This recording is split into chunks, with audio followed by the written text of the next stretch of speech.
Hey guys, welcome to another episode of Poetry in the PM with your host, yours truly, Giacomo Gianniotti.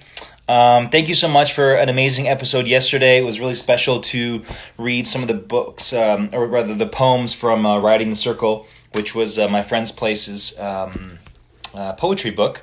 So I'm glad that I got to share some of those poems with you. I hope you enjoyed them. It was also really special having my good friend Jeff Katz on the show, who talked a lot about the specific needs that the homeless are facing right now during this crisis, especially in Los Angeles. So thank you all for listening to that. Thank you all for getting involved in your own communities and helping out the homeless in your communities. And to all of you who donated, thank you so much. It was much appreciated. I was not expecting that, but of course I'm not surprised that there's some generosity amongst you, so I appreciate that. Every little bit helps, and so I thought it was really beautiful. So I want to start off by thanking all of our healthcare workers working around the clock. Thank you guys so much for everything that you guys are doing. If you guys are in a hospital, doctor, nurse, janitor, cook, whoever you are, if you're in there, thank you for putting your life on the line for us. We appreciate you, and we hope this is all over soon so you can get back to your families. Today we have a very special guest. We actually don't know each other, so I'm even more excited because I get to know her a little bit better. Her name is Katie Leung, and she's an actress, among many other things. And she has agreed to come on and read a beautiful poem in Cantonese. And we have not yet traveled to that part of the globe yet on our poetry search around the world. So I'm really excited to bring her on. So I think without further ado, I'll bring her on. We'll have a little bit of chat, and we can share this beautiful poem, this Chinese poem. Let me see if I can get Katie on here. There she is. All right.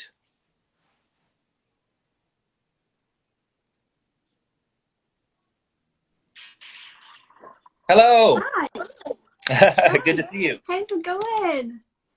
It's good. How are you? Yeah, good, thank you. Sorry, you're a lot quieter than I thought you would be, Oh, so okay. I'm just turning the volume up. All right. Thank you so much for having me on Yeah. Where today, where do I tonight. where do I find you in the world right now? Where are you? I'm actually in London. Oh, okay. I'm originally from Scotland, but I live in London now, so I'm with my cousin. But my family are all up in Scotland, so I haven't seen them in a Oh, while. okay. Yeah, All yeah. right. So yeah, a lot of people when this whole thing happened, they either stayed home where they lived or they went home to like, where their family is and all that kind of stuff. So you Yeah. have not seen your family yet. You stayed where No, you live. I No, I was actually lucky enough to make a trip home just coincidentally because I was up doing a speech for International Women's Day. So I was doing it for this law firm and they have firms up in Scotland. So I managed to get a trip up there. It was only a week. And you got But to I squeeze in saw, some family time. yeah, yeah, yeah. So it was Nice. great. And then, pretty much the moment I came down, lockdown happened. So yeah, it was great to be able to kind of see them, albeit briefly. Yeah, so I hopefully it'll be well, soon before I see them again. And you're Yeah. in London, you said, right? Yes, I'm in London. I live with my cousin Fiona, so that helps because I'm not on my own. Your And cousin and got she's the from your cousin got the very Scottish name. yes, she has a very Scottish name, and she also has a very Scottish accent, even more so than mine. Okay. Yes, so it's really nice to have her here. So yeah, to not Yeah, go through company it. is great Yeah, during these times. A lot of people, live alone, and it's definitely an added challenge on top of everybody else's challenges. So I'm absolutely. glad you have Yeah, someone. yeah. I mean, I'm so used to kind of spending time alone, and I really enjoy my own company. But actually, I'm so grateful to have her company and to be able to kind of go through this together because, like you said, it's not easy, and we know a lot of people as well who have been kind of spending a lot of time on their own, and yeah, I can see how difficult that would be. Yeah. And how's it been there Mhm. specifically in London? Because I don't think I've spoken to anyone who's in London right now. What's the Uh, kind of situation there? yeah. Is it hard to go I out? Are mean, there orders to stay at home? Or yeah. I mean, the orders are there have been orders, but they haven't been strict enough. So I guess that is the kind of fault of the government. They just haven't been, yeah, they just haven't been strict enough. So there is kind of social distancing going on, but unless everybody does it, then it kind of doesn't really make a difference. Right. Defeats the purpose. Yeah, exactly. So, Fee and I are trying not to go out as much as possible. We went out yesterday or the day before for our first walk in 8 days. And we didn't realize, because like all the days start kind of just merging into one, really. It's true. It's true. Yeah, Weeks go by just quick. I know. So, when you realize, it's kind of like, oh shit. Yeah, we can't believe we haven't been out of the house for 8 days. So it was nice to get some fresh air. So you brought a beautiful poem for us today. Tell us kind of how you found it. Is it something that's kind of been in your family? Did you just find it recently? Tell us a little bit about it and how you found it. Okay, so Cantonese is not my first language. I mean, I went to Chinese school when I was younger, but I haven't been in a long time. And the last time I recited a Chinese poem, I remember very vividly. It was, summer was beginning, and we're coming to the end of the school term. And I agreed to recite some poetry in front of, a hall of kids and parents. And this was in Scotland? This was in Scotland. I think I must have been about 8, 9 years old. And I stood up there. I was all prepared, all ready. I'd memorized it. And then when the moment came, I blanked. And it was horrifying. It was so traumatic. I've been there. Yeah, I think most actors have in some point in their life been there. Yeah, and I got massive stage fright. Thankfully, somebody in the audience, because I think it was a really well-known poem, just shouted out the first line, and I was like, okay. And then I got going. And then you were back. You got on it. Yeah. So I'm just trying to face my fear today and do it all over again. That's a great thing. Well, I haven't asked you to memorize it, so I'm taking on some of the pressure there. Thank God. Yeah. So, so this poem wasn't the one that I recited, but it's a very famous poem by a poet called Leung, and it's a theme of nostalgia, and it's about a person who is having these kind of thoughts at night while he's lying in bed, and he's thinking of his hometown and missing his loved ones. So I thought it'd be very fitting for what's happening just now. Okay, well, why don't you read it in Cantonese, and then I'll read it in English, and then we can have a little chat about it. Okay, sure. 靜夜思李白，床前明月光，疑是地上霜。舉頭望明月，低頭思故鄉。Short and sweet. Yeah. Beautiful. All right. So it's "Thoughts on a Quiet Night" is the name of the poem, right? Mm-hmm. Yeah. Yep. Okay. The bright moonlight shines on the foot of my bed. Can there be frost on the ground? I lift my head to see the bright moon. Lowering my head, I think of home. Oh, that was beautiful. Yeah. I loved when you were sort of setting up the poem, you mentioned the word nostalgia, which I think is a beautiful kind of way into talking about this poem, because it's a time where we're being very nostalgic about the things that we used to be able to do, right? The places we used to visit, or the cafe you used to get your coffee in the morning, and just those little simple pleasures. Absolutely, yeah. A lot of things that you kind of took for granted before. Mm-hmm. I mean, even, taking a walk in the park with my cousin, I normally hate the smell of grass, but suddenly it's like, actually it smells really good. Yeah, that's funny. Yeah, so I think just being grateful for things that you didn't really think about before.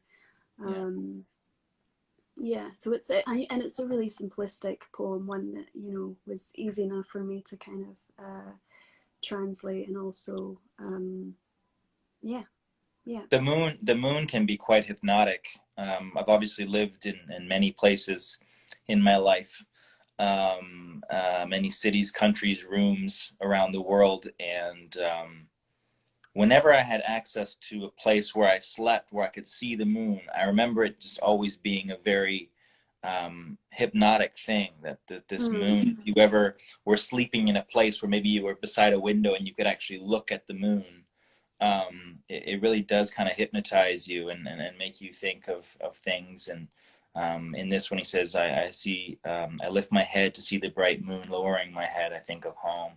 That no hmm. matter where you are in the world, you can see the moon. So it can make you Yeah, sort of miss home. yeah, And definitely. And I think it's also even beyond that. The moon makes you realize that we're all kind of one and the same, because we're all looking at the same moon, no matter where we yeah, are. that's right. Yeah, which is very deep, quite profound. Yeah. But that's kind of the what the moon's able to do. And it's so, when it is a full moon, it's so bright. I just like, it, like you said, it's so hypnotic when it's in that kind of form. Hmm. Yeah, I'm definitely a night owl, so I do see it a lot. Uh, yeah. And I think you have another poem that you brought. Yes, I Yes. do. Okay. I do. Yes. Perfect. So All right. this is an excerpt because it's quite long, so I just kind of cut it down a little bit. But it's Rupi Kaur's Broken English. So the title of the poem is called Broken English by Rupi Kaur, and it's from her book The Sun and Her Flowers. All right. Um, shall I just start? Yeah, take it away. Okay, sure. Like two brackets, they faced one another to hold the dearest parts of them, their children, close. They turned a suitcase full of clothes into a life and regular paychecks to make sure the children of immigrants wouldn't hate them for being the children of immigrants. They worked too hard, you can tell by their hands. Their eyes are begging for sleep, but our mouths were begging to be fed, and that is the most artistic thing I have ever seen. It is poetry to these ears that have never heard what passion sounds like. And my mouth is full of likes and ums when I look at their masterpiece, because there are no words in the English language that can articulate that kind of beauty. I can't compact their existence into 26 letters and call it a description. I tried to describe them don't even exist. So instead, I ended up with pages and pages full of words, followed by commas and more words and more commas, only to realize there are some things in the world so infinite they could never use a full stop. So how dare you mock your mother when she opens her mouth and broken English spills out? Don't be ashamed of the fact that she split through countries to be here, so you wouldn't have to cross a shoreline. Her accent is thick like honey. Hold it with your life. It's the only thing she has left of home. Don't you stomp on that richness. Instead, hang it up on the walls of museums next to Dali and Van Gogh. Her life is brilliant and tragic. Kiss the side of her tender cheek. She already knows what it feels like to have an entire nation laugh when she speaks. She is more than our punctuation and language. We might be able to paint pictures and write stories, but she made an entire world for herself. How is that for art? And that was just an excerpt. Yeah, yeah, you need to read the whole thing. But, But wow, yeah, the very powerful. beautiful, and I don't know about yourself, but I imagine so. But I come from immigrant parents as well. I was born in Rome, and we immigrated to Canada and Toronto Mm, specifically, and I grew up there. And my father's accent is thick like honey, as nice. says in the poem. And yeah, I think a lot of the times, I certainly remember having this massive pressure to assimilate. And I was in a small, very Anglo town, but even though I'm Caucasian, my name was so different from everybody else's, Giacomo. And I was in a very small town, and I had a lot of cultural differences. The food I was bringing to class was different from everybody else's. Yep. And I, was, as a kid, I remember being definitely plagued by a lot of shame and a lot of like wanting to hide these things because I so desperately wanted to be um, liked by everybody else and accepted from Absolutely. everybody else. And I didn't want to seem like I was different. And so, Hmm. I had people call me Jack instead of Giacomo. And I tried to like, have different, food where I could, or trade food for, but it's hard to trade liver and lentils. That's like Yeah, maybe what my mom definitely. was making me a lot of, and nobody wanted to trade liver and lentils, which I respect. Um, but Yeah. definitely when we're children, we're very fragile in that way, and for immigrants, it's hard to not want to kind of disown your heritage and your culture because you just want to fit in so desperately.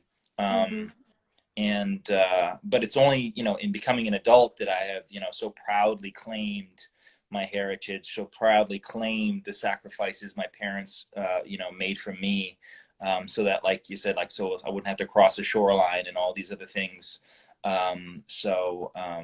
Yeah, that definitely touched me very deeply, and I totally relate to that. How does it relate I'm to your glad. life? Because if Yeah, you I brought it, mean, clearly it touches something with you. yeah, I mean, exactly the same as what you went through, really. Just taking you back to when I was at Chinese school reciting this poem. I did not want to be at Chinese school. I was like, why did I have to go to school on a Sunday? No, none of my friends are going to school on a Sunday. And I actually enjoyed being in class. It was just getting up in the morning. But it's not until, like you said, you're a bit older, you realize just how incredible, how wonderful it is that you are able to speak two languages and you are able to experience two different cultures at the same time. And it is just such a shame that when you're younger, you want to assimilate and you want to just be part of a group.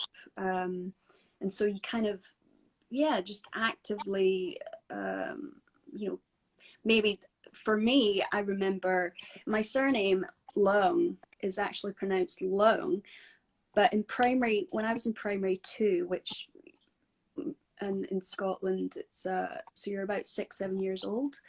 The primary school teacher um, pronounced my surname as Leung, and ever since then I've just kind of subconsciously just said to people, "Oh yeah, my name's Katie Leung," actually not realizing the kind of implications and what that means. And it's not till now I actively try and go against it. Sometimes I forget, but um, Could you yeah, give me the just correct pronunciation again?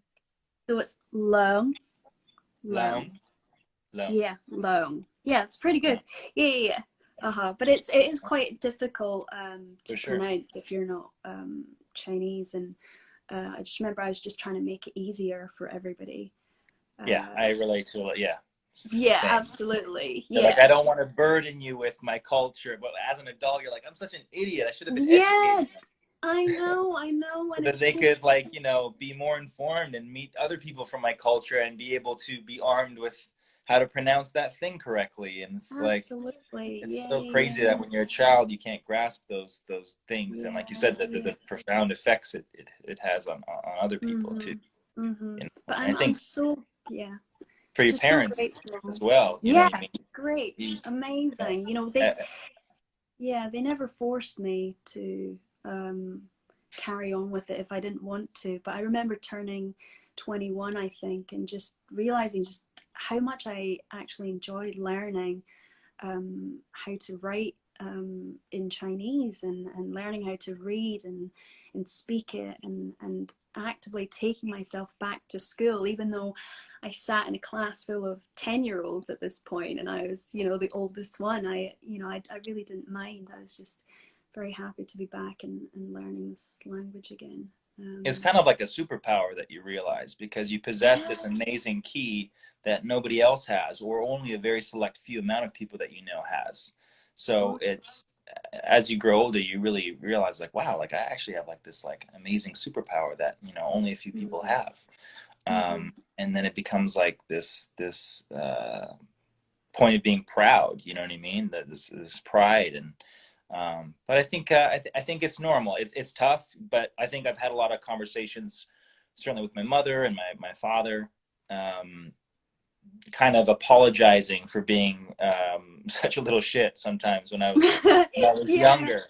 You know what I mean? And being like, don't Yeah. say that, or like, don't sing that song. We're in public, or like, you know Yeah. what I mean? And being embarrassed by sort of like Mm-hmm. cultural things of my parents. Yeah.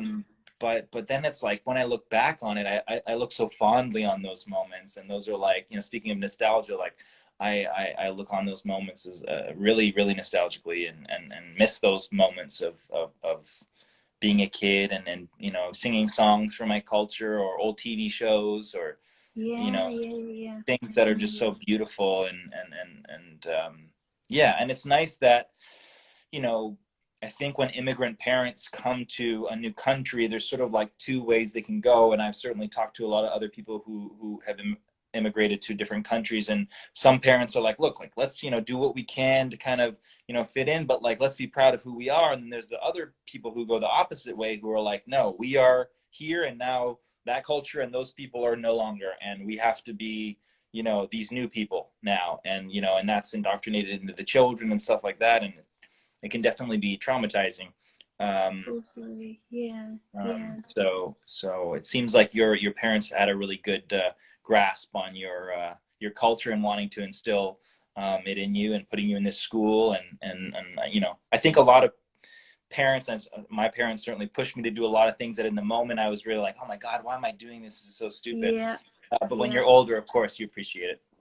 Definitely, definitely. And I think yeah, even now I'm sure like loads of kids are going through a similar experience, and are trying to assimilate and fit in. And you know, I think this poem specifically is kind of love letter to migrant workers actually out there right now on the front lines, you know, doing all this essential work, because in Yeah, Britain certainly, um, you know, a large part of our NHS, our National Health Service, and people who are out there kind of putting their lives on the line, like these are, you know, people of color and migrants. And yeah, it's just really important to kind of humanize them and their experience. And yeah, we're just so blessed actually yeah. to And be able like, to you stay know, home. just You know. how I think,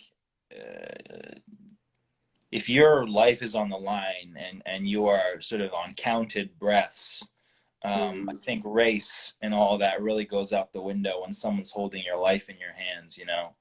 And I think totally. um, there's going to be a lot of experiences that will hopefully change minds during this, because, like you said, so many minorities are the people on the front lines, you know, in America Hmm. as well. Yeah. So yeah, they definitely need to be appreciated. And I start each show by thanking those people, because it really Yes, is I heard you. remarkable. Yes. It's just remarkable, like, you know what I mean? When we were already only maybe 2 or 3 weeks in, it was already this massive feat. And to think how hard these people have been working only for, you know, 2 weeks or something like that. Now that we're almost at 2 months, it just seems Mm, almost unimaginable, the pace that they've been keeping, the lack yeah. of sleep, you know, neglecting their own both mental and personal health. Definitely. It's remarkable. I mean, some people have Mm, died. You know, some yeah. doctors and nurses have lost their lives trying to save So other people. many. It couldn't literally Yeah. be a more noble, more selfless, altruistic profession. You know, it's insane. Yeah. But Definitely.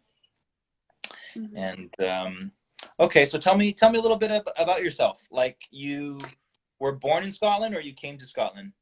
No, I was born in Scotland. Okay. So my dad emigrated from Hong Kong Okay. with my grandmother when he was 14, along with his four other siblings. So Wow. I've just been moving around Scotland for most of my life. And obviously, all the kind of acting work is in London, or the majority of it anyway. So Yeah. once I finished drama school, once I graduated, I think 4 or 5 years ago now.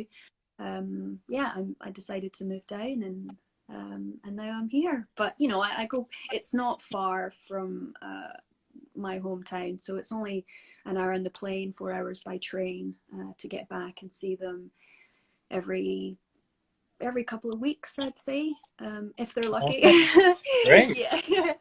Right on. So yeah, but What apart do from they that, what do they think of you being an actress and an artist?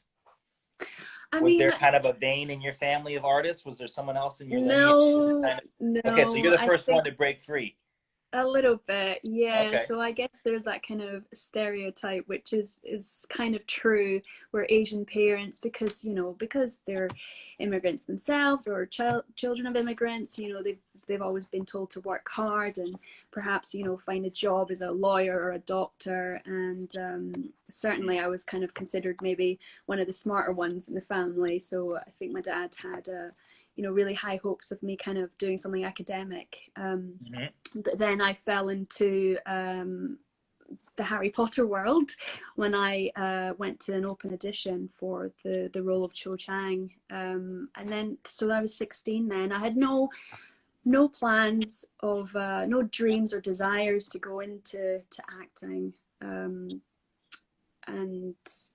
yeah, so I kind of just fell into it. It was kind of on a whim that I How was decided. that? How did that open audition come to you? Did you finally say, "Oh, you know, Dad, like, please take me to this thing," or was it something that your family found No, and thought you should join? Or it was the exact opposite actually, because my dad saw this casting call, so it was kind of like an advertisement on this Chinese channel that he'd been watching. So after the news, there's kind of like bulletins and of mm, what's going on in and around the UK. And there was mm-hmm. one that said, you know, we're looking for a Chinese girl who's 16 to go to, you know, if you fancy it, come to this open edition. It's in London at Pineapple Studios. They're looking for the role of Harry's love interest. And at this point, I think I'd read like the first 3 books, so she didn't even feature, or at least the fourth one hadn't come out yet. So I didn't really know the kind of extent of the role or the character. And then yeah, my dad, I remember he came running into the dining room, and I was like doing my art homework. He's like, oh, you know, there's this part in London, this audition, we should go down to London. And I was like, Dad, don't be ridiculous. Like you know, Because you I had can't. never done any kind of drama or anything Yeah, before this. yeah, Wow. no kind of acting. Like, and Wow. I was like a really shy kid at school, so Yeah. I always thought like if you wanted to be an actor, you had to be, you know, really extroverted and out Mm. there and Boy, is that um, wrong. yeah, I know, right? So yeah, immediately I was kind of taken aback because it's not, my dad's not that spontaneous, and also he's a grafter, so he's like working 24/7. But it just so happened, well, it was on a Saturday. He was off work that day, and I didn't have school, um, so yeah, it was just like So all we the just stars decided, aligned and why made it not? so. Yeah, yeah, and it was a really special day actually, beyond the audition itself, because my mom and dad hadn't seen each other for a long time because they're not together anymore, but they are good Mhm. friends. But at that point in time, they hadn't seen each other for, I'd say, maybe 8, 9 years, and that was the first time they saw each other again. Was when we went to London, and my mom was living in Brighton at the time, so she came to London too, and so it was just a really magical kind of day, just the three of us. And yeah, it was just lovely to see them together again, and That as this sort friends. of very large event in your life had kind of brought you all together. Yeah, Yeah, yeah. very So beautiful. it was almost like the audition didn't matter. Once it was over, I was just like, Oh, that's wow, very this is a sweet. really, yeah, it's a really beautiful moment. I'm just really happy to kind of get dinner with my mom and dad, which, you know, was a sentence I hadn't said in a long time. So Yeah, um yeah, it was lovely. right So on. yeah, and since then I've not looked back. Still acting. Yeah. And I heard that there's like some production still shooting in the UK. Is that true? Not that I'm aware of. Oh, okay. I think there was a program or a show that was centered around this lockdown period. So they were kind of they produced a couple of episodes in self isolation. I don't know how that worked, but as far as I'm concerned, I don't think there are any kind of things up and running right now. Yeah, it's going to be a different world when we go back to shooting for sure. I know, Very but I different. do, yeah, very, very different. But I remain hopeful, and I think Definitely. it will bring out a lot of kind of new creative kind of minds and art and yeah, just wonderful Definitely. things. I'm sure when this is all over or at least settled down, that there's going to be a lot of coronavirus TV shows and movies and Yeah, things I about what it know. was like to live in this experience. I know. We'll be like, please stop now. Yeah. But yeah, no, that'll Um, be fun. okay, well, I like to kind of go to the comments down here a little bit and see Yeah, if of anybody has course. like questions for a little bit before we sign off. Sure. Yeah, So is there definitely. anybody who has any questions for Katie or anything you guys want to say to us, or maybe something about the poem or something we talked about? A lot of flags. Will the coronavirus be put on grays? I don't know yet. We'll have to see. Well, I'm sure that's an extremely medical situation. So you're I've got. amazing, Katie. It was great to know more about you. Thank you. Oh, thank you. That was such a pretty poem. Oh, what was the last poem called? So it was called Broken English, by Rupi Kaur, and the book it's from is called The Sun and Her Flowers. The Sun and Her Flowers. Yeah. Rupi Kaur. Yeah. Okay, there you go. Brilliant. And I'll Yeah. get Katie to kind of send me the written name of the poems and everything that she shared with us today, and then I'll post it on my story so you guys can find it. Great. Getting some Harry Potter questions. Yep. How was the kiss with Harry? Um, it was wet. Yeah, it wasn't Okay. it wasn't very romantic. As you know, it might have looked very romantic on screen, but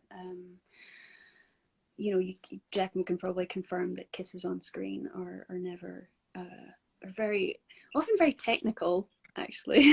Very technical, and there's a lot of people around you. There a lot of people. It's hard to kind of be in the moment, for Yeah, me anyway. And definitely. by the 30th take, you're kind of it gets a bit boring, but yeah. Do you want again, Jojo? Great, love you so much. Um, Which Hogwarts house would you imagine yourself to be sorted in? oh, so I've sorted myself on the Pottermore website, and I am a Gryffindor. Okay, Have you done the quiz? I have not No, done it. No. no. Oh, you should try it Okay, out. there's like a you It's can go actually online and you put in information about yourself and it tells you which one you are. so it's kind of a questionnaire interview thing. Like would you rather? What would you do? And it's got I think maybe like 20-30 questions, and yeah, so it'll tell you at Okay, the well maybe end. I'll do it today and then I'll let you guys Yes, know what I come out. absolutely, you should. Yeah, it'll be fun. But yeah, my house is Gryffindor, on the Pottermore quiz, but then my character's Ravenclaw, um, and I'm kind of always kind of torn between the two. But I think at heart I'm a true Ravenclaw. For anyone who's interested.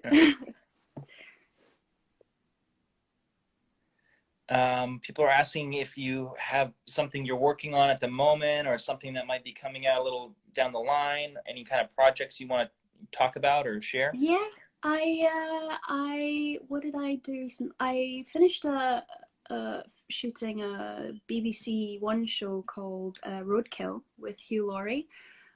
He plays a Tory Conservative politician. Okay. Um, it was written by David Hare, very prolific playwright. and screenwriter, and it's about a bunch of women who are trying to take down this politician and Is it a expose. true story or is it fiction? Well, well, Well, okay. yeah, I think it is fiction. It is written as fiction, but But it's sort of it. like hinting or innuendo that it's somebody specific. Uh, no, no. I think Oh, David here did mention at the read through that like he wasn't talking about anyone in particular, so we okay. had to kind of follow that. But Clear that up. I'm sure there are many um, within the Parallels you could draw. government. Right. You could Yes, draw maybe definitely. parallels, but it's not specifically trying to point to anybody in Yes, specific. yes. Okay. So Now, I play. Yeah, I play is it one a of these time women. period piece or is it kind of No, current it's day? not modern. Yeah, Oh, yeah. current day. Okay. So yeah, that was really, I play quite a badass character. Oh, cool. Um, Were you yeah. guys stopped for due to the coronavirus? Did you have No, to shut down filming or no. you had already completed it? So we completed it at the end of January. Oh, okay. Uh, so it was kind of, when coronavirus was sort of beginning to kick about, Mhm. at least in the UK. But yeah, so we finished it all. But actually, I've got some ADR to do, so I think I'll be doing that under my duvet at this point. Yeah. So yeah, I think, but Okay. I don't actually know when it's out, and if the dates might have changed, like with everything else at the moment. So yeah, but watch out for it when it comes out. Okay. Someone says, "Do you like filming in Scotland? I enjoy the Nest series." Oh, that's really sweet. Yeah, so the Nest I shot just before Christmas, and that just came out on BBC a few weeks ago. So it's still on BBC iPlayer for anybody who wants to watch it, and it's written by Nicole Taylor, who is an incredible writer. And there was a bunch of incredible Scottish actors that I got to work with, including Shirley Henderson, who's just the Scottish icon. Well, she's just a legend.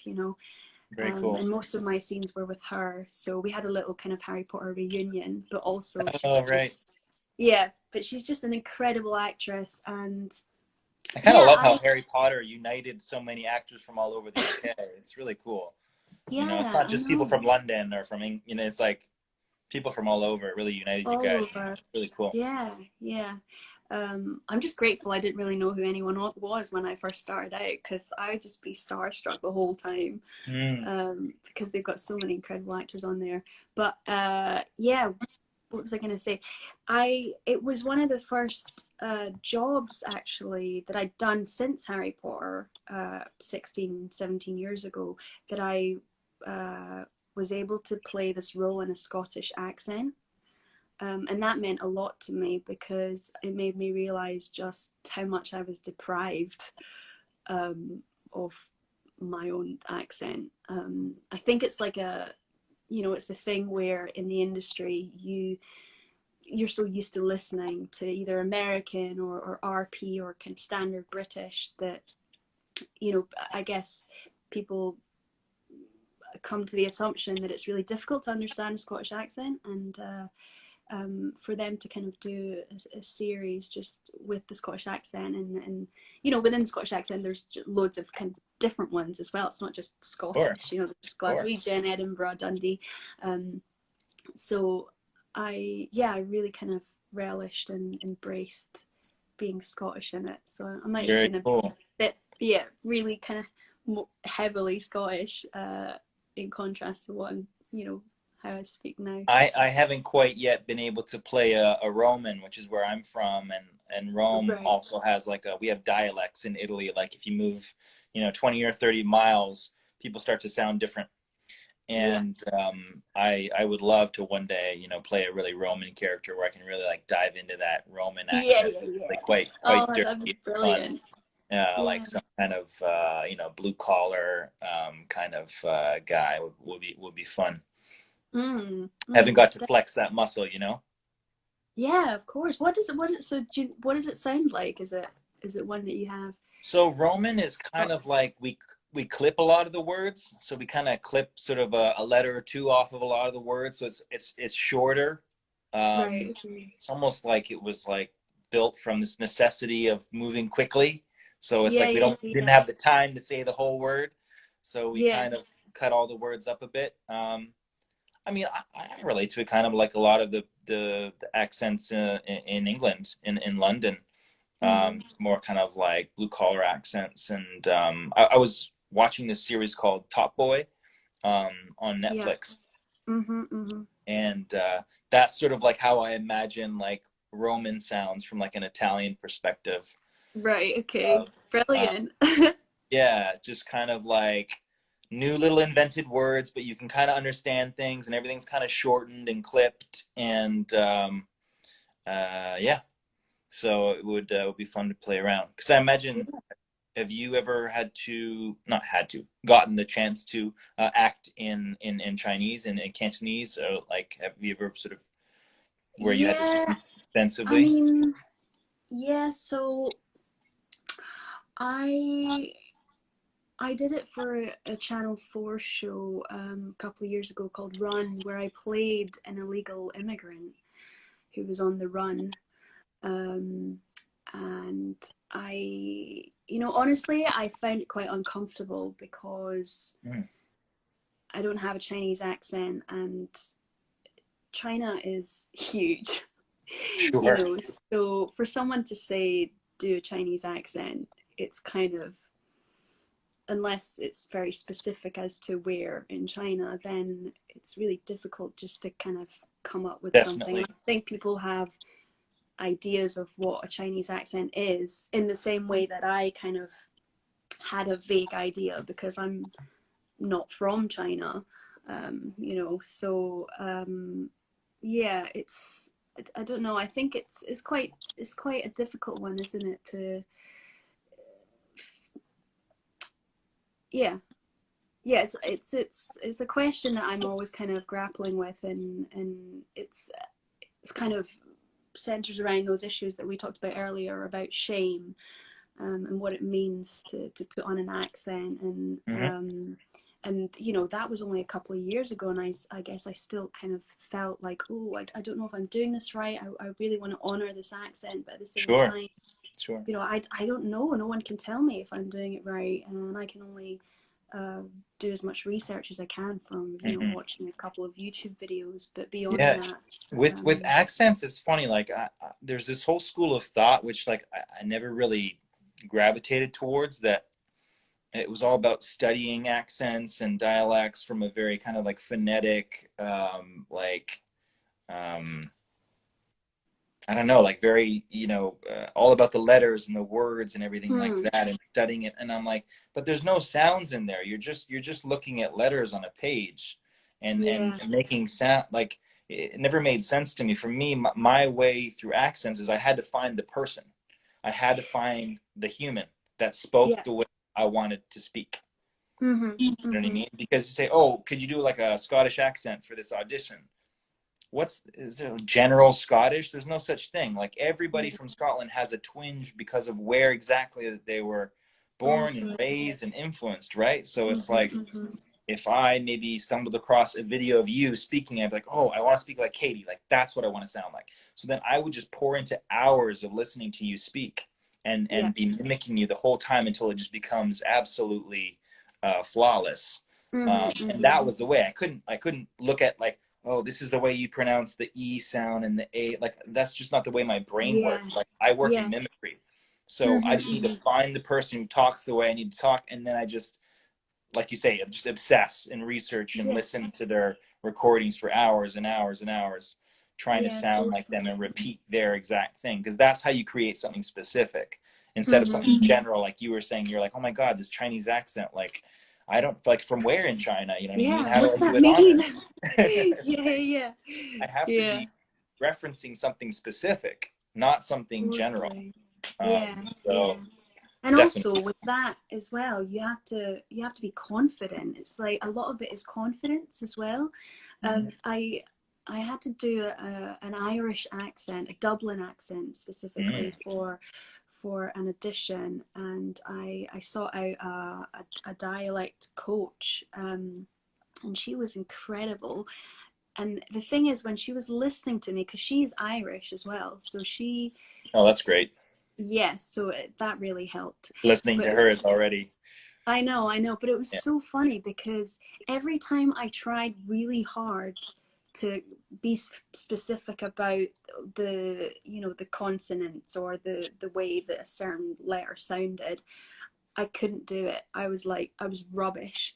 But the moment that I actually just felt the words and I was doing it, you know, genuinely with a kind of intention behind it, I completely forgot about just, I wasn't trying anymore. And that's when she said it sounded really good. And I Because think you were that's the just hooked same. into the character and you were just playing what your part was. Yeah. Yeah, and Yeah, you've done the homework, you know, so you just need to kind of at some point you just kind of have to let it go. definitely. Um, and that's when it works best. So Yeah, I completely yeah, agree. You gotta. I yeah, remember one of my teachers in drama school saying, "We can forgive an accent that slips. We will always forgive it, but we yeah. can't forgive bad acting." No, so right, so So, right. if you're amazing and convincing and you are playing this part with such conviction, and Yeah. I maybe am native to that accent and I hear like a little slip, I'm going to forgive that and I'm Who really not going to cares? care about it too much Yeah, because I'm yeah, so hooked in to how confident you are playing this role. I don't care. But if you're definitely. getting the accent perfectly, gold star, but your Yeah, acting is rubbish, then I'm yeah, not. I couldn't give a crap about your accent. You know what I totally. mean? Yeah, yeah, yeah, And yeah. like, I know a big one. Like I was a big. I ride motorcycles. I ride Harley Davidsons, and so Right. I really love the show Sons of Anarchy. That's all about like a biker gang. Yeah. And the main guy, who's supposed to be this all-American, you know, is Charlie Hunnam, who's a Brit. And he would often slip. I would catch him all the time, slipping into his British accent in certain sounds. But I never Right. cared, and I never cared because he was doing such a great job. Yeah, yeah, yeah. You know, and I was never bothered by those things, even though I could hear them. Mm-hmm. I could appreciate and respect how much he was willing to risk maybe slipping on his accent, but being Mm-hmm. totally locked into his character. And I think that's where you have to go. And Yeah. when you related that, said the same thing. It's like you have to kind of just let it go and be like, you know what? I might slip, I might make a mistake, but no one's going to say that I'm lying. No one's going to say Mm-hmm. that I'm not playing this character. Yeah, And that's what's definitely. really more important at the end of the day, right? Yeah, That absolutely. we believe our actors on screen. So Uh-huh, uh-huh. But you know, like, you know, shooting this show, The Nest, where I was just speaking in my own accent and that's not so having to cool. even think about it, I was like, Oh, wow, this is, you know, I should do this more. Or, you know, somebody out there hire a Scottish Chinese girl. I know it's kind of, for some people, it's a bit jarring, but, you know, we exist. So, yes, clearly. you know, yeah. And what about this roadkill? What were you in, just like a Uh, London, like kind of standard yeah, just English? yeah, British, which is kind of what I'm used to. What I normally do is kind of, yeah. So it does come quite naturally to me now because yeah, it's pretty much all I do. You've worked a Um, lot in it, so it's yeah, sharp. It's yeah. sharp. So Yeah. definitely, and I'm surrounded by the kind of English accent. So Very cool. English being standard RP because there are many English accents. Yeah. RP, So for those of you who don't know, stands for received pronunciation, and it's sort of the way the old English would speak. If we think about, you know, Queen Elizabeth and these old royal courts in the Shakespearean times, it's sort of when those times are referenced in film, and most the sort of standard thing is you speak in this accent called RP, received pronunciation, and it's the very classic British mm, kind of sound, which is awesome. It also like doesn't make sense. Have you ever thought about that? Like classic movies that go like, let's say The Gladiator, for example, yeah. right? Why is everybody speaking in an English accent? We're in ancient I Rome. I It's like, mean who made that I decision one day know. that if we go It's back mad. more than like 200 years, everybody's going to be speaking in an English accent? Yeah, yeah, yeah. How does that Oh, make and sense? it really baffles me that like, you know, evil characters in Disney all speak with an English accent. Right. Yeah. People That's from like the that's English are crazy. evil. Can we talk about that? Yeah. Who Why decided is that? that? Yeah. I actually never Um, even realized that before. The yeah. villains, most of the villains in The Disney, they villains, have yeah, yeah, yeah, an English yeah, accent. I didn't yeah. A notice lot that. of them have like British accent. Yes. Maybe yeah. Maybe it's like a There posh you thing. go. I don't know. Anyway, I'm gonna have to go but back and watch my Disney movies and yes. with that new lens in mind. Okay. So many good ones. Well, thank you so much, Katie. This was a really amazing No, chat. So thank nice to meet you. I you. hope I get to meet you in real life someday when this is all over. Definitely. Thank you And so much best for of having luck me to you on. and all your projects and everything. Thank you for the amazing poems you brought. Really, really quite a treat. And give my love to you and all your loved ones and Fiona and Oh, everyone. Stay thank safe, you. okay? Thank you, and to you Okay. too. All Okay. right, Bye bye. take care. Stay safe. Bye. Bye bye. See you. Bye.